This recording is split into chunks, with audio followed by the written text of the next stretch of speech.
com Milton Jung.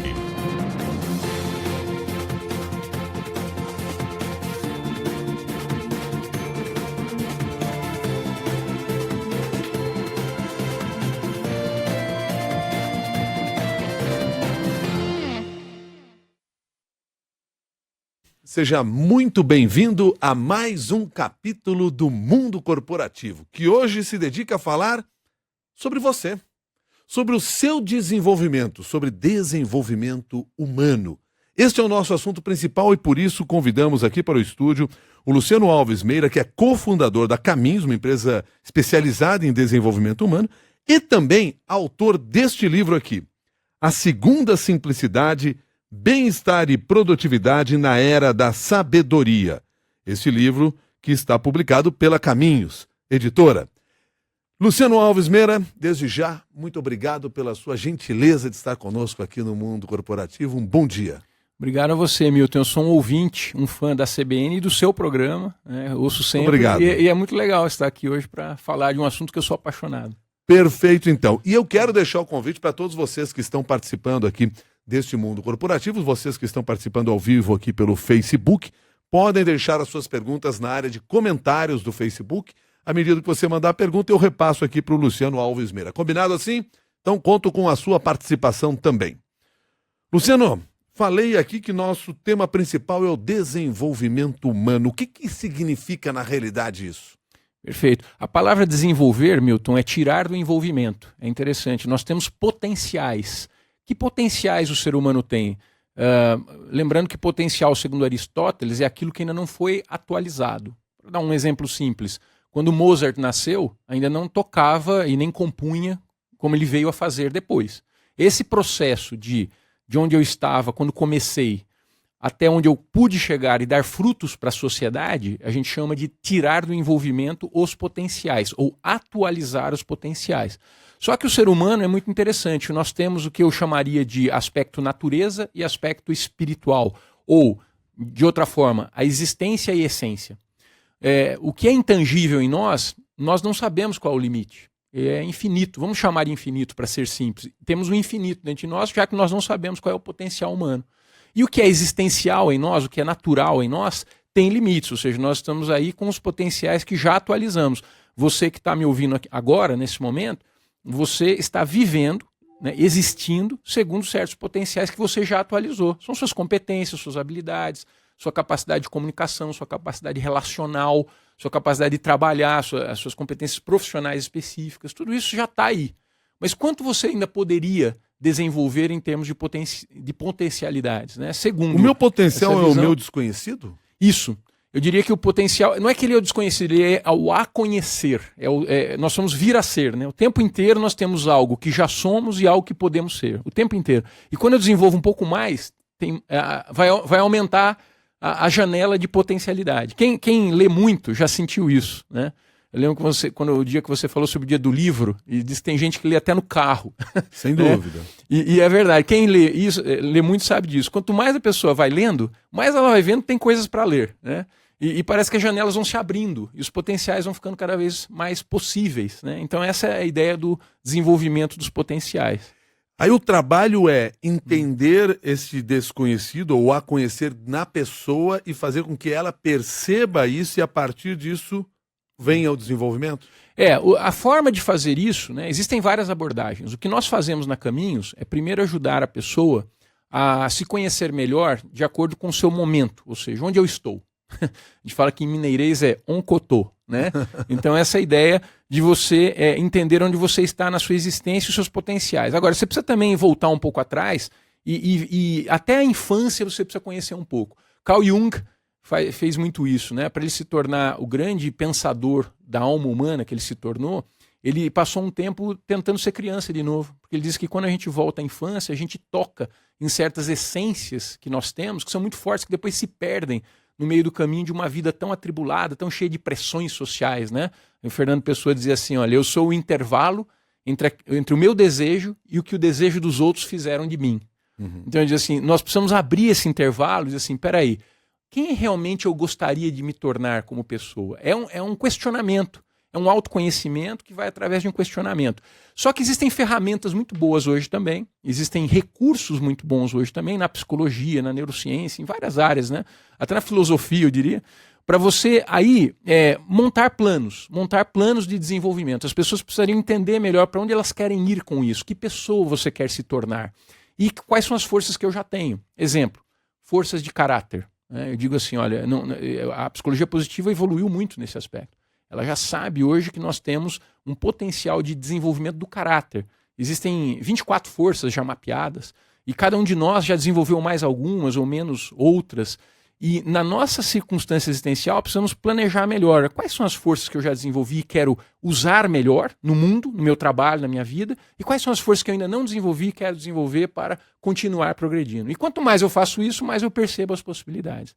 Da mesma forma que a gente falou ali da questão da leitura. Eu posso imaginar, então, que a maior parte de nós é um tremendo potencial desperdiçado? Eu não tenho a menor dúvida, e eu quero até tocar num assunto delicado aqui, Milton, mas que precisa ser falado, é que o nosso sistema, vamos dizer assim, de trabalho, o mundo do trabalho hoje, o mundo corporativo hoje, que é o nome do programa, ele não está bem desenhado, ele nunca foi bem desenhado para ajudar as pessoas a desenvolverem o máximo do seu potencial. Por que isso? Nós vivemos uma era em que o valor principal é o resultado material. Né? Então, o que acontece dentro das organizações? Busca-se objetivos. Se você pegar planejamento estratégico, desenho de metas, processos, né? Tudo leva a buscar certos resultados específicos, que são resultados materiais. Aumento de produtividade, aumento do faturamento, aumento da rentabilidade, e aí vai. Né? Todos são objetivos legítimos. Não me entenda mal, eu não estou sendo contra esses objetivos. Acho que inclusive, são muito importantes para a gente poder crescer como sociedade. Porém, esse desenho não favorece olharmos o ser humano como um todo, o ser humano com seus grandes potenciais. O indivíduo, às vezes, passa muitas horas da vida dele trabalhando dentro de uma organização ou em algumas organizações, onde o olhar sobre ele é um olhar limitado. É um olhar de, vamos desenvolver mais essa habilidade aqui, que você precisa disso para alcançar mais um resultado ali. Isso é um olhar pequeno sobre o ser humano. O ser humano pode muito mais, como nós acabamos de dizer. Se as organizações tivessem um olhar diferenciado, assim, vamos partir para o desenvolvimento mais integral das pessoas, sem nos preocupar agora com resultados de curto prazo, os resultados de longo prazo seriam infinitamente maiores do que são hoje. Eu digo que isso é um limitador do próprio capitalismo, do sistema que nós estamos vivendo. É o não saber olhar para o ser humano com toda a sua potencialidade. A gente não aproveita todo o potencial desta máquina chamada ser humano. Exato, que eu diria assim, pense numa empresa ou numa organização sem fins lucrativos ou num governo que soubesse muito mais do que sabe hoje a respeito dos seus colaboradores, dos seus anseios, dos seus propósitos de vida, das suas forças. Eu falei de forças de caráter, eu vou falar também de inteligências. Howard Gardner, que é uma figura exponencial da psicologia moderna, né? Pós-moderna, eu diria, ele foi o autor da teoria das inteligências múltiplas. Todo o trabalho dele é uma denúncia de que a nossa escola já é castradora, de que nós olhamos o nosso sistema muito para a ideia de inteligência lógico-matemática e linguística. Ponto. Né? Enquanto isso, você vê pessoas que conseguem furar esse cerco e se destacam na vida usando outras inteligências que sequer são compreendidas pela escola. Ou se são compreendidas, não são levadas a sério porque não estão no processo avaliativo, não estão no processo de estimulativo, desenvolvimento da criança, do aluno. Né?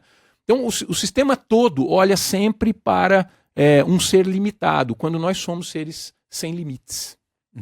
Quando a empresa trabalha para o desenvolvimento de determinadas capacidades, então ela nos restringe na realidade em lugar de nos ajudar a crescer?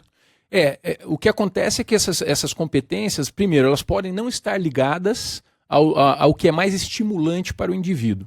Né? E eu já vi muito disso. Tá? Eu conheço profissionais, como eu tenho treinado líderes, Milton, há muitos anos, eu já vi muitos profissionais infelizes. Eles aceitaram, por exemplo, algumas posições dentro da organização porque pagava melhor, claro. Ele tinha ali uma ascensão profissional e um salário melhor. Não foi observado nem por ele, o próprio indivíduo, e também, portanto, é uma responsabilidade dele, e nem pela organização, se aquilo seria, de fato, o caminho mais estimulante de crescimento para aquela pessoa. Então, há ali um contrato, que é um contrato que eu chamo de parcial. Quem ganha com isso? No curto prazo, pode ser que se você preencha uma vaga e você tem um líder ali cuidando de uma área que tenha resultados razoáveis, mas não é sustentável e não é expansível, o que é mais importante. Porque se o indivíduo estivesse na área em que ele tem mais estímulo e isso muito alinhado às suas próprias forças, aos seus interesses, às suas aspirações, isso não teria limites em termos de crescimento e de desenvolvimento. Tanto é que na arte, você vê isso, olha, na arte, no esporte, em algumas atividades humanas que não estão tão vinculadas a cargos, você começa a ver que o indivíduo, às vezes, ele vai desenvolvendo e você não sabe quando ele vai parar, né? Você pega o Cristiano Ronaldo aí para dar um exemplo bem claro para o pessoal entender, a gente podia pensar que há 2, 3 anos ele já tinha alcançado o pico da carreira, né? E olha o que ele está fazendo, né? Exato. Então, o ser humano não tem esses limites, desde que ele esteja realmente ligado naquilo que mais o estimula, que tem a ver com propósitos, Isso está aspirações. relacionado ao fato, então, de muitas vezes essas capacidades que as empresas, o cenário corporativo quer que a gente desenvolva, eu não me sinta proprietário dessas capacidades, porque eles não fazem parte de mim, mas são parte da empresa? O mundo ideal, eu sei que o mundo ideal não existe, então eu tenho o pé no chão, fique tranquilo, mas é bom falar às vezes do mundo ideal, porque a gente fala que as utopias nos movem. A utopia ajuda a corrigir a diferença entre a realidade e a possibilidade. Então, vou falar de uma utopia. Imaginem que a gente pudesse construir as empresas ao contrário. A partir dos potenciais humanos que você tem lá disponíveis, os seus amigos, as pessoas que você convidou para montar a empresa, você então pensasse a empresa e aquilo que ela pode realizar, né? E seria muito diferente, seria uma experiência totalmente diferente. Interessante que empresas como Google estão fazendo algumas experiências bem interessantes, né? Ficou muito conhecido o caso de um especialista lá da Google, um homem de tecnologia, portanto um profissional de tecnologia, mas que ama meditação. E ele, numa entrevista, numa conversa, numa reunião, falou sobre isso e a liderança dele dentro da Google falou assim, por que nós não trabalhamos meditação aqui dentro da Google?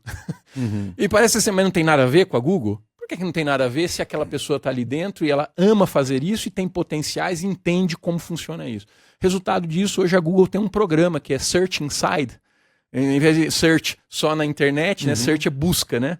Mas busque dentro de si mesmo. É um programa de meditação dentro da Google que os funcionários da Google estão aproveitando e já virou, inclusive, um serviço que a Google presta para outras organizações. Olha que louco. O que você está dizendo aqui, já que você agora há pouco falou, inclusive, sobre o Cristiano Ronaldo e usou como uma referência, Sim. Mas seguindo ainda nessa analogia do futebol, o que você está propondo é que o técnico de futebol, antes de pensar em qual a estratégia que vai colocar no time, reconheça como joga cada um dos seus jogadores, para tirar o potencial total deles e aí montar o seu time. E não, a minha estratégia é essa, joguem dessa maneira como eu quero, mas é jogar de acordo com os jogadores que tem em mãos. Perfeito, é isso mesmo. Mas é importante também falar, e a gente conversava antes aqui de entrarmos no ar, Milton, que os aspectos de desenvolvimento também envolvem a ética, né? Então a gente está falando de um desenvolvimento de habilidades, sim, a gente está falando de um desenvolvimento de competências, sim,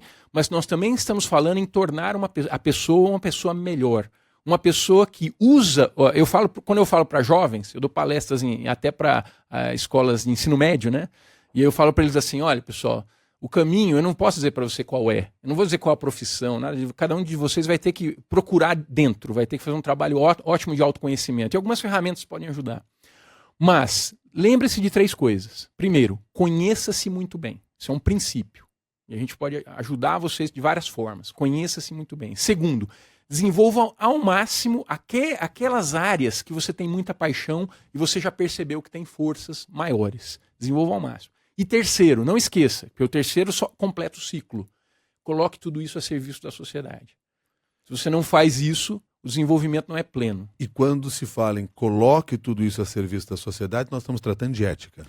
Claro, porque a ética é a busca do bem viver para si e para os outros ao mesmo tempo. Sem que haja um código específico, quer dizer, não tem fórmula certinha, não tem um jeitinho assim, é assim que a gente tem que viver. Isso seria um código moral. O que é certo e o que é errado seria um código moral. Isso é a minha forma de entender. A ética não. Ela é baseada num princípio amplo e aberto, que é buscar o meu melhor em mim, o meu bem viver, eu quero viver assim, né? Eu tenho até esse direito existencial de buscar a minha melhor forma de viver, só que eu tenho que lembrar que o outro também está buscando isso. Então, quando eu concilio esse bem viver com o ajudar o outro também a bem viver, eu estou dentro do que eu chamo de campo ético, né? E esse desenvolvimento, esse aspecto é um dos aspectos mais críticos do desenvolvimento humano. Porque a ética só existe na convivência. Isso. Ela não é uma coisa individual. Eu É. sou ético comigo mesmo. Não. O autoconhecimento, ele tem um impacto sobre a ética, né? Quer dizer, a forma como eu começo a melhorar a minha ética é me conhecendo, é verdade. Mas a ética não é uma experiência individual, ela é uma experiência coletiva, sempre relacional. Me permita entrar na questão aqui que você coloca na capa do livro, A Segunda Simplicidade, Bem-Estar e Produtividade na Era da Sabedoria, livro do qual você é o autor. O que é esta segunda simplicidade que você está discutindo? Legal. Todos nós nascemos simples, né? É interessante isso. Eu já perguntei isso para muitas plateias. Ninguém até agora desdisse. A gente nasce simples e ignorante. Apesar dos nossos pais nos acharmos complexos quando nascemos, né? Para nos tratar, etc. Mas sim, é verdade. A ignorância Nós nascemos simples. Aristóteles já definiu o ser humano como um ser que quer conhecer. Então nós buscamos informação. Einstein dizia o seguinte: a informação está em toda parte. Ele olhava para o céu e via matemática. Ele olhava para a terra, né, no caso as plantas e os animais, e via a informação também, o DNA e tal. Então a informação está em toda parte. O ser humano nasce simples e começa a colher informações. E começa também a transformar essas informações em conhecimento. Eu falo que o conhecimento é a informação que já foi processada dentro de mim, dentro de um contexto significativo. Então eu começo a transformar essas informações em conhecimento. Então o que nós temos hoje é uma sociedade complexa. É uma sociedade do conhecimento. Estamos vivendo um pico de sociedade do conhecimento em que cada um de nós sabe que viver nesse mundo é uma experiência complexa, né? Inclusive eticamente, porque as relações também estão se tornando bastante complexas, né? Bom, o que seria a segunda simplicidade? É quando você considera toda essa complexidade, aprende a lidar com ela, domina essa complexidade e consegue dar soluções simples para problemas complexos. Se isso acontecesse no campo especificamente da matemática, ou seja, alguém na matemática conseguiu dar uma solução simples para um problema complexo, nós diríamos que ele é um gênio. Mas se ele conseguir dar isso no campo da vida, das relações humanas, da ética, nós vamos dizer que ele é um sábio. Então eu falo que é sabedoria. Sabedoria é a segunda simplicidade. E é o que nós mais precisamos buscar no momento que nós estamos vivendo. A maior carência do mundo hoje é buscar essa sabedoria de vida. O acúmulo de informação não é necessariamente a sabedoria? Não. Na verdade, a sabedoria ela entra no que eu chamo de essencialismo, que é começar a separar o que é essencial do que não é. E quem sabe fazer isso vai começar a perceber que a maioria das informações que nós temos em volta de nós, em torno de nós, não são essenciais. Então, o sábio é aquele que consegue selecionar aquilo que é essencial e colocar o conhecimento que ele adquiriu naquilo que é essencial a serviço da sociedade. Porque há pessoas que vão vivendo com uma espécie de inflação do conhecimento, cada vez mais e mais e mais e mais e mais conhecimento, cada vez mais complexo, e não sabem colocar aquilo que já conseguiram desenvolver de conhecimento em benefício para os outros. Muitos de nós não usamos isso como uma forma de nos mostrarmos superior ao outro e por isso apostamos na complexidade? Eu diria que o homem sempre está sendo tentado pela vaidade. Em todos os níveis do seu desenvolvimento, ele vai ter formas diferentes de cair nessa tentação. A tentação intelectual, e que a gente vive hoje muito no mundo, eu diria que no mundo do saber. Não quero dizer que seja só nas universidades, mas também lá, né? Mas no mundo do saber em geral, é essa, né? É tentar mostrar o quanto você é complexo naquilo que você já aprendeu. Porque de fato existe complexidade no estudo de qualquer assunto que você vá muito a fundo, né? Aí quando você está tentando mostrar às pessoas ou passar para as pessoas esse conhecimento que você tem, você vai transmitir essa complexidade. Bom, isso não é a sabedoria, porque a sabedoria é quando você realmente, a sua intenção não é mostrar o que você sabe. A sua intenção é ver o quanto você pode alavancar de benefícios para as pessoas com aquele conhecimento. Então qual vai ser a sua primeira preocupação? Você vai ter a generosidade de transformar aquele conhecimento, que é complexo, em algo palatável, em algo que possa ser entendido ou compreendido pelos outros. E aí, mais uma vez, nós retomamos a questão da ética, porque você está sendo generoso com o outro. Isso. Porque não adianta absolutamente nada essa sabedoria se ela for para mim unicamente. se eu não souber fazer esse compartilhamento. É interessante que essa inflação do saber, que gera essa postura prepotente, ela não realiza o ser humano. O ser humano pode... É engraçado porque ele continua sendo carente, apesar de todo o saber dele, né, toda a complexidade, ele continua carente, né? Porque ele ainda não conseguiu fazer o que vai realizá-lo, que é o quê? Servir. O serviço é a experiência da realização, não com subserviência. Eu não sou favorável a baixar a cabeça ao que está errado, ou a própria prepotência, e daí por diante. Eu acho que nós temos que ter dignidade, temos que ter altivez. Mas essa altivez, ela deve ser usada para o serviço, e não altivez usada para mostrar que somos algo mais, né, do que os outros que não somos. Enquanto nós estamos conversando aqui, eu acompanho também a participação dos nossos ouvintes pelo Facebook. Sim. E uma das coisas que tem me chamado a atenção é que, mais do que perguntas, tem várias pessoas fazendo comentários sobre tudo aquilo que nós estamos falando.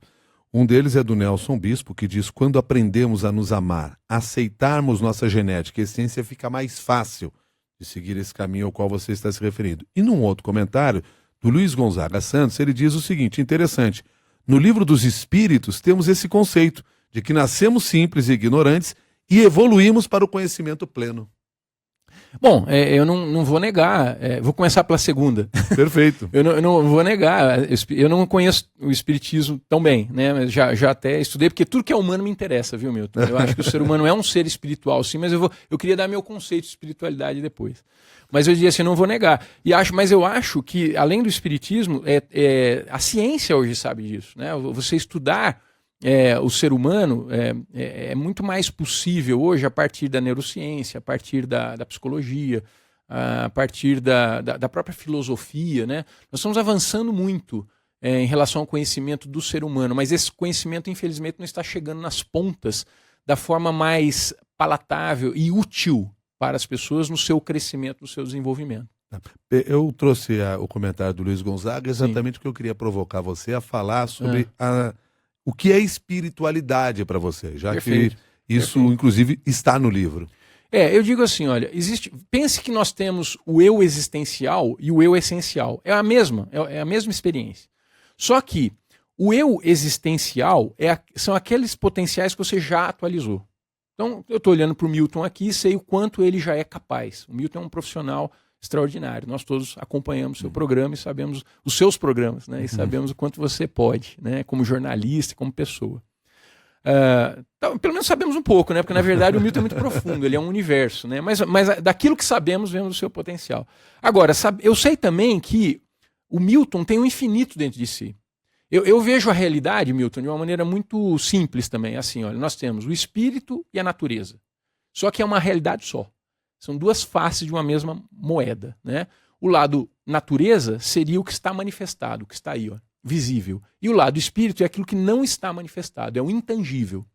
Os potenciais humanos, do lado intangível, vamos dizer assim, são o que eu chamo de essência. E é aquilo que você não realizou ainda. E aquilo que já está no visível, aquilo que já estamos vendo a respeito de você, é o existencial. Então, existe uma experiência existencial do Milton Jung, que é tudo que ele já é, e existe uma experiência essencial do Milton Jung, que é tudo que ele pode ser. Espiritualização é aquela pessoa, ou inteligência espiritual é aquela capacidade de ir tornando potencial em atual. Você passa a vida fazendo isso. Eu posso sempre ser algo melhor. Eu nunca chego no meu ideal, não existe esse ideal. O ser humano é um vir-a-ser, ele é um infinito vir-a-ser. Como que os líderes dentro das empresas podem ajudar os colaboradores daquela empresa a se desenvolver com esse olhar, a ter um desenvolvimento? Trabalha no autoconhecimento a partir da sala de aula mesmo. Não precisamos de um retiro, não precisamos ir lá para o Himalaia para nos conhecer. Mesmo esse eu transcendente, esse eu mais profundo, ele pode ser acessado a partir de algumas sugestões, a partir de alguns estímulos, a partir de alguns exercícios. E existem aspectos do autoconhecimento que são ajudados por alguns recursos. Nós temos hoje, por exemplo, um recurso chamado Jornada do Autoconhecimento. A pessoa responde uma bateria de perguntas e saem relatórios que não definem a pessoa, mas inspiram a pessoa a entender mais sobre ela mesma. Então, a primeira parte é essa, autoconhecimento. Eu acho que as organizações, de um modo geral, deveriam investir muito mais do que investem hoje em autoconhecimento. porque elas não têm ideia de como elas podem ter resultados em função disso, porque os resultados serão de longo prazo, não de curto prazo, né?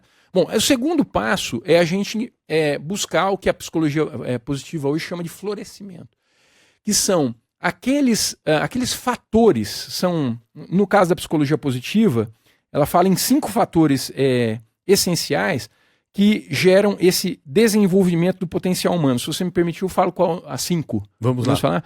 Primeiro é vida significativa. Então, praticar a ideia de ter um propósito.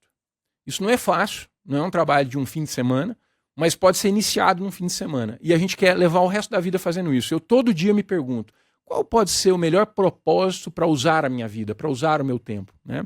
E existem maneiras de aprender isso. Segundo, vida de realizações, né? Seria a nossa capacidade de transformar objetivos em ação. Pessoas não se realizam se elas têm um propósito, um ideal, um projeto e não realizam isso. É importante trazer para a prática. Ou a pessoa se torna mais prática para realizar o que ela sonha, ou ela se cerca de pessoas mais práticas para realizar o que ela sonha. Mas ela não pode deixar de realizar os seus projetos e valores, porque senão ela vai se frustrar. Isso não leva ao florescimento. O terceiro fator está na página 200. É a vida engajada. Na vida engajada, a gente fala do flow. O Csikszentmihalyi, né, um grande gênio do desenvolvimento humano, ao pesquisar artistas plásticos, descobriu que quando o ser humano está bem alinhado com atividades que têm a ver com as suas forças de caráter e os seus talentos, ele entra num estado de fluxo. Sabe como o Ayrton Senna ficava dentro da pista de corrida, né? Que ele até esquecia o tempo, ele falava às vezes que ele se fundia ao carro. Tem uma frase do Ayrton Senna que ficou famosa assim, eu e o carro viramos a mesma coisa, né? Alguns alpinistas dizem isso também, assim, eu me misturo com a montanha. Eu estou tão concentrado que eu nem vejo o tempo passar. Essa experiência de fluxo é um indicador de que nós estamos realmente trabalhando de maneira alinhada aos nossos propósitos e também às nossas forças. A ponto de algumas empresas, como a Google, ter também criado um laboratório de flow, olha só, para ajudar as pessoas a ter mais flow durante o dia de trabalho, né? Isso é possível fazer. O quarto e penúltimo é a chamada vida relacional.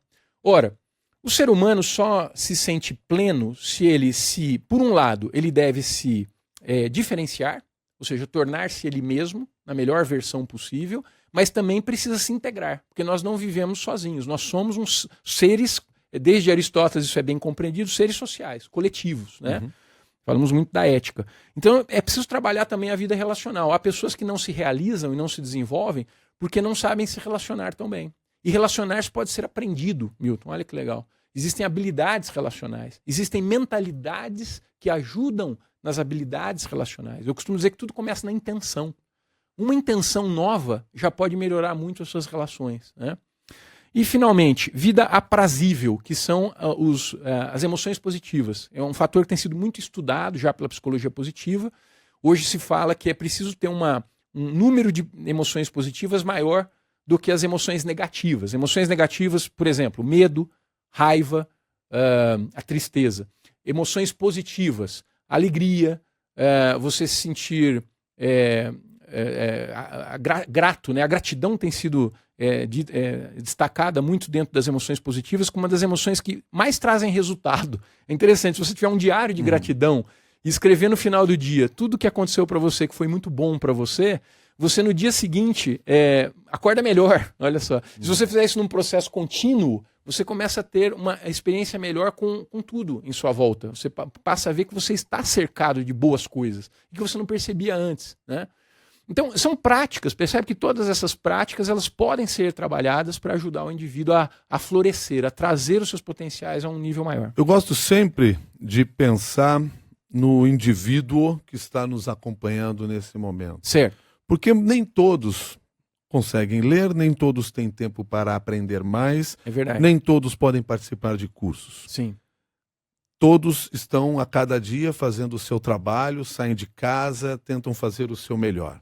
Então vamos lá, tudo isso que nós conversamos aqui, eu individualmente, se eu tentar refletir sobre esses assuntos, pensar um pouco sobre esses assuntos, eu já consigo me ajudar a me transformar diante do que eu faço? O desenvolvimento humano, Milton, a gente precisa dizer isso, ele tem algumas dimensões, né? Então assim, o o eu trata de si mesmo? Sim, até a página 10. Ou seja, até um certo ponto o eu já pode se ajudar. Mas tudo começa com contato com algumas ideias novas. Então, no mínimo, essa pessoa vai ter que conversar com alguém. Vamos dizer que ela esteja um pouco estagnada no seu desenvolvimento. Ela vai ter que ser movida, por exemplo, pelo seu programa. Uhum. já é um início, né?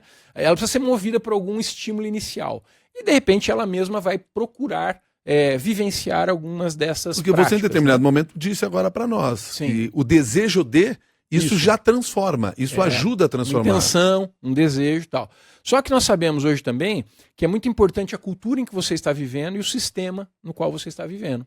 Então, novamente, existem certas organizações ou mesmo famílias, e, enfim, coletivos humanos que não incentivam o desenvolvimento. Ao contrário. Eu estava conversando uma vez com um reitor de uma universidade em Moçambique. E aí ele quis me mostrar por que às vezes as pessoas não chegavam à ascensão social em Moçambique. Ele me deu um exemplo muito forte, assim, porque é muito concreto, né? Ele falou assim, lá se pega muito caranguejo na praia, né? Ele diz assim, Luciano, se você puser um caranguejo dentro do balde, ele sai, sozinho. Ele tem essa capacidade de sair do balde. Mas se você colocar 10 caranguejos dentro do balde, nenhum sai. Aí eu falei, mas por que, reitor? Ele falou, pelo seguinte, porque o que está tentando subir, o que está embaixo, puxa ele para baixo. Vamos dizer que existam no nosso meio culturas, e por isso que eu falo que a gestão da cultura é muito importante dentro das organizações, né? Há culturas que ajudam e favorecem o desenvolvimento das pessoas e há culturas que, infelizmente, criam bloqueio, criam dificuldades para o desenvolvimento humano. Isso é importante, as organizações precisam olhar para a sua cultura. A minha contribuição para os líderes tem sido bem específica. Eu digo assim, olha, eu não tenho a ambição de fazer a gestão da sua cultura como um todo, mas eu gostaria de ajudar você a pensar se você tem uma cultura alinhada para alavancar o máximo de potencial das pessoas aí dentro, porque poucas são as organizações que trabalham bem esse aspecto. Bom, e com isso que você acabou de nos dizer, a gente fecha aqui aquele tripé sobre o qual vocês trabalham lá dentro da Caminhos, né? Pessoa, liderança e cultura. Isso, todos são aspectos humanos. Um é um aspecto mais individual, né? É o eu, a pessoa, que é a minha paixão inicial, né? O líder, ele precisa saber como lidar com pessoas. Milton, eu queria dizer isso só para fechar, assim, olha, o líder hoje ele é muito treinado para lidar com negócios. E ele passa, já tem pesquisas mostrando isso, ele passa quase o tempo inteiro falando e gerindo negócios. O nosso líder deveria ser mais formado para lidar com gente, com pessoas. Até as disciplinas da formação de liderança, como, por exemplo, a administração de empresas e daí por diante, deveriam ser muito mais focadas em gente, porque o fator crítico e alavancador de resultados dentro das organizações é lidar com gente. E a cultura, que é uma visão mais coletiva, é o comportamento coletivo da organização. Luciano, quero agradecer muito a sua gentileza de ter vindo até o mundo corporativo, compartilhar essa sua sabedoria de uma maneira simples, porque esse é o grande objetivo também nosso no dia a dia neste programa, que é pegar esse conhecimento que existe já desenvolvido e fazer com que as pessoas também avancem nesse processo a partir dessa informação. Muito obrigado pela sua gentileza. Obrigado a você, Milton. É um prazer. Eu sempre te ouço, estar aqui com você é uma honra. Eu queria só deixar para os ouvintes, então, o site da Caminhos, que lá tem o livro, tem todas as outras informações, que é o www.caminhosvidaintegral.com.br. Perfeito. E o livro do Luciano Alves Meira é A Segunda Simplicidade, Bem-Estar e Produtividade na Era da Sabedoria, que foi base dessa nossa conversa aqui no Mundo Corporativo. A todos vocês que participaram aqui do Mundo Corporativo ao vivo, meu agradecimento, meu muito obrigado. E deixo a lembrança que nós temos um grupo de discussões no LinkedIn, Mundo Corporativo da CBN. Você pode procurar, entra lá e participe. Participe publicando o seu texto, o seu conhecimento, porque esse é o nosso grande interesse, que esta sabedoria chegue ao maior número de pessoas possíveis. Muito obrigado, até um próximo capítulo do Mundo Corporativo.